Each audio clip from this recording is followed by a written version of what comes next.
Hey everyone, I am Megan Marie from woodyandmarie.com, here today to show you what it looks like to live on a low FODMAP diet. So these are my staples that I always keep in the house. I just went grocery shopping, so some of this I just got, some of this I just kind of pulled from the pantry and the fridge to demonstrate.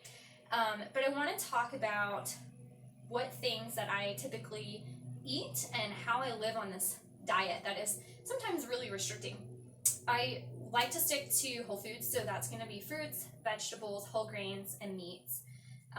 Every morning I start off the day with a smoothie, which I know can become what people call like a FODMAP bomb, because you're putting so many different fruits together that it can very quickly become something that triggers symptoms.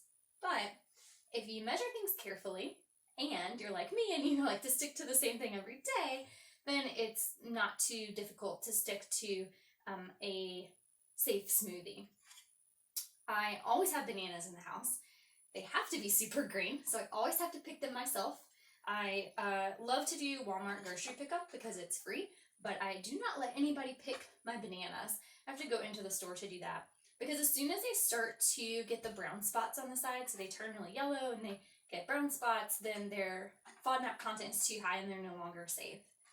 So I will throw in a banana, and then I'll do like half a cup of pineapple, half a cup of strawberry, and then like a quarter cup of blueberry. You have to be really careful with blueberries. When I first started making smoothies, I was getting sick, and I didn't understand why until I went to Monash's app and realized that I was putting too much blueberry in my smoothie. You can also throw some kiwi in there, and there are other things that you can get creative with, but I like to stick to those.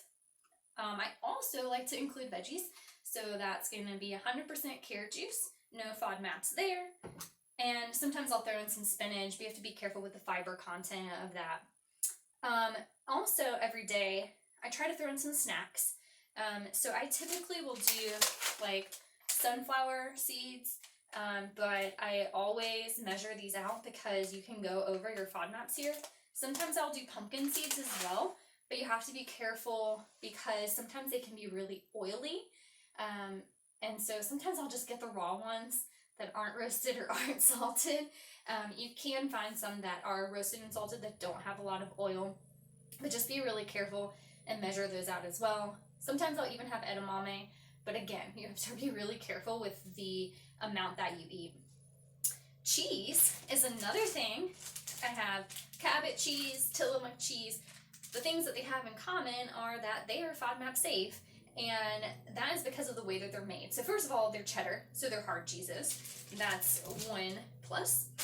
And another thing is that the way that they're made, and I don't really understand the science behind it, but they don't have the dairy content that is going to make you sick, the lactose. I also like to snack on grapes and some kind of citrus, so that could be navel oranges or mandarins, but something sweet. I love to eat a lot of sweet things. I have to control myself, so that's why I eat so much fruit. I always keep rice in the house. So this is either jasmine rice, white rice, this is brown rice, but I eat it every single day. Like, I'm serious. My coworkers make fun of me because I bring the same lunch to work every day. It is always rice, and then some kind of lean meat, and then vegetables. So broccoli is safe. I always have fresh broccoli, and green beans as well. Those are my go-to. I really don't like a lot of vegetables, and it doesn't help that you have to be really careful about the vegetables you eat when you're on a low FODMAP diet. So I really just try to stick to these two things, just to have some kind of veggie, have something green in my diet. Lean meats are really important. So I always have like ground turkey or chicken, maybe some pork. I love ground beef, but I know I have to be really careful with the fat content because that can also trigger symptoms. There's no FODMAPs in meat, but the fat content can make you sick if you have IBS.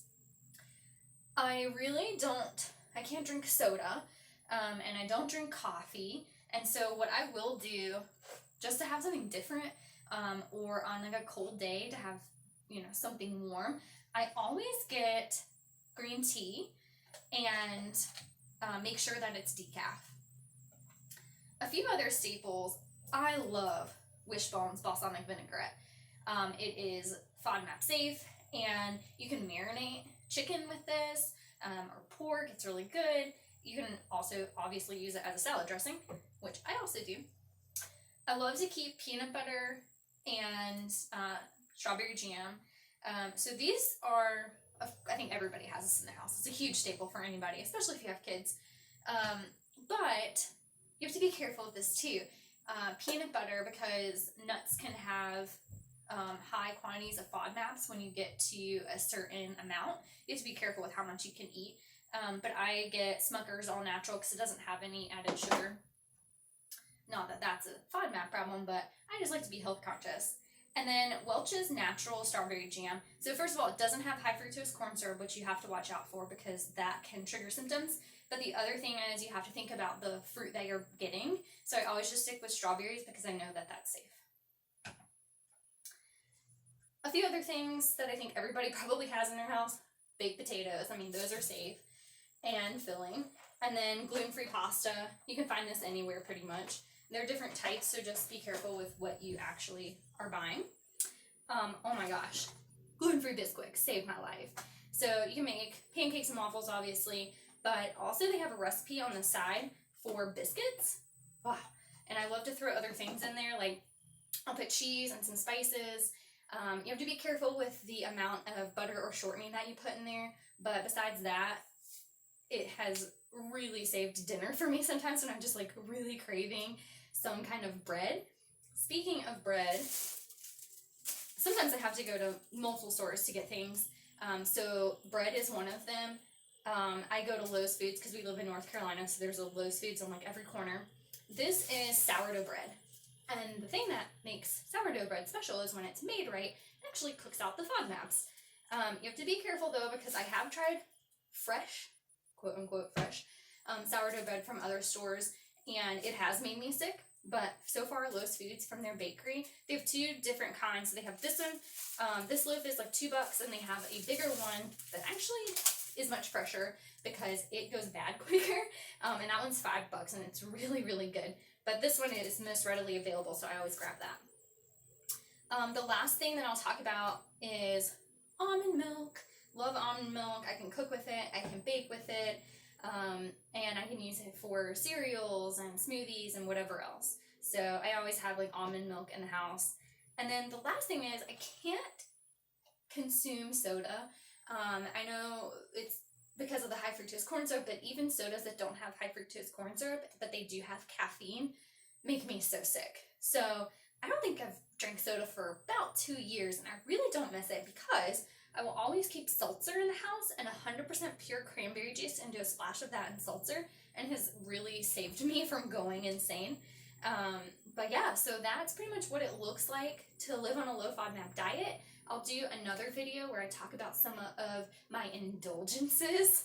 I consider them indulgences, you probably won't, but things that I like to keep around the house that kind of feed my sweet tooth, things that are pre-packaged, that it's hard because you have to go and read labels, and I always try to stick to whole foods because I know that that's what I have to do in order to live on this diet. So the alternative of being sick for days and days versus just making time to actually cook and stick to whole foods, definitely am fine with this route because the alternative is just so much worse. But yeah, let me know what staples you keep in your house in the comments. And check out woodyandmarie.com for more information.